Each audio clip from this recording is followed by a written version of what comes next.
প্রতিনিয়ত বাড়ছে পথ দুর্ঘটনা। সেই পথ দুর্ঘটনার হ্রাস টানতেই সাধারণ মানুষকে সচেতন করতেই বাঁকুড়া সদর ট্রাফিক এবং বাঁকুড়া জেলা পুলিশ সদা তৎপর।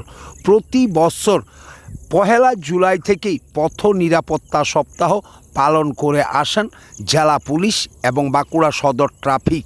এবছরও তার ব্যতিক্রম হলো না। পহেলা জুলাই থেকেই পথ নিরাপত্তা সপ্তাহ পালন করা হচ্ছে জেলা জুড়ে। জেলার বিভিন্ন থানাতেই সচেতনতামূলক বার্তা পৌঁছে দেওয়া হচ্ছে সাধারণ মানুষের কাছে। অনেকটাই কমতে পারে এই সচেতনতার থেকেই পথ দুর্ঘটনা, মনে করছেন ওয়াকিবহল মহলের একাংশ। এবার তারা বেছে নিয়েছে স্কুল কলেজগুলি। স্কুল কলেজে আগামী প্রজন্মের ভবিষ্যৎরা পড়াশোনা করে।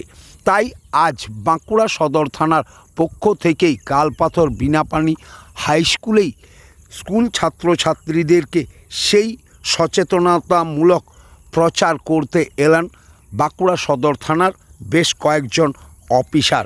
সেখানে তারা স্কুল ছাত্রছাত্রীদের পথ দুর্ঘটনা এবং অন্যান্য সামাজিক বিষয়ে সচেতনতামূলক বার্তা বহন করলেন তাদের কাছে। তা দেখেই সকলেই খুশি। স্কুল কলেজ দোকান সব বন্ধ ছিল, তখন কিন্তু ভ্যাকসিনেশন করা হয়েছে, তাই না? শুনতে পাচ্ছি আওয়াজ নেই? ভ্যাকসিনেশন ছিল তো? কে ভ্যাকসিন নিয়েছে ওখানে? হাত তোলো। বেশ, অনেক ভ্যাকসিন নিয়েছে। ভ্যাকসিনেশন কেন হয়েছিল? শুনতে পাচ্ছি না, কে এখন বলো ভ্যাকসিনেশন কেন হয়েছিল? জোরে বলো, ভয় নেই বলো। হ্যাঁ হ্যাঁ, আরে জোরে বলো, ঠিকই বলছো, বলো। একদমই তাই, বসে বলো, জোরে বলো, বলো বলো। করোনা দূর করার জন্য, যাতে কোভিড না হয়, তার জন্য কি জন্য আলটিমেটলি ওটা দিয়ে হচ্ছে তাহলে যাতে বাঁচতে পারে, তাই না? কিন্তু অবাক করা বলতে যাও তো, কোভিডে প্রচুর লোক মারা গেল, তাই না? আমরা জেনেছি প্রচুর লোক মারা গেছে।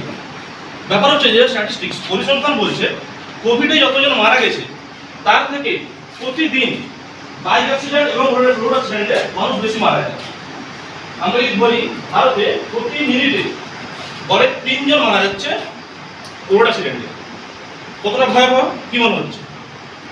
কোভিডের থেকে বেশি মানুষ অ্যাক্সিডেন্টে মারা যাচ্ছে, কিন্তু এই বিষয়ে কোনো সচেতনতা নেই, কোনো ভ্যাকসিনেশন নেই, কোনো সতর্কতা নেই, কিছু নেই। ভয় লাগছে এবারে? শুনতে পাচ্ছি না, জোরে বলো। অ্যাক্সিডেন্ট দেখেছো কেউ চোখের সামনে থেকে? দেখোনি? দেখলে বুঝতে পারতে। আমি ভগবান করুক চাইও না কেউ দেখো সামনে থেকে। আমি চাই না কারো প্রিয়জন কেউ হারা, তার জন্য আমরা এখানে